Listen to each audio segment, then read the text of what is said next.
शासकीय निधीचा बोजवारा, मोहोपा तेलगाव मार्गावर वृक्ष लागवडीच्या नावाने निसर्गाची क्रूर थट्टा, वन विभाग आणि सार्वजनिक बांधकाम विभाग सुस्त. मोहोपा ते तेलगाव मार्गावर वृक्ष लागवडीच्या नावाखाली लाखो रुपयांच्या निधीची अक्षरशः होळी करण्यात आली असून कंत्राटदारांच्या मनमानी कारभारामुळे आजही सर्व झाडे मृत अवस्थेत उभी आहेत. सार्वजनिक बांधकाम विभाग आणि वन विभागाच्या संगनमताने चाललेला हा नागोंदी कारभार आता चव्हाट्यावर आला असून पर्यावरणाच्या रक्षणाची जबाबदारी असलेल्या यंत्रणांनी याकडे पूर्णपणे पाठ फिरवली आहे.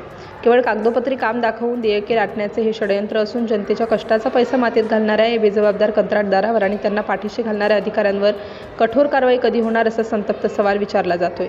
निसर्गाची ही अशी क्रूर थट्टा करणाऱ्या यंत्रणांच्या कारभाराची तात्काळ चौकशी होऊन दोषींना शासन होणे अत्यंत गरजेचे आहे. सिटी इंडिया न्यूजसाठी विशेष प्रतिनिधी चंदू मडावी.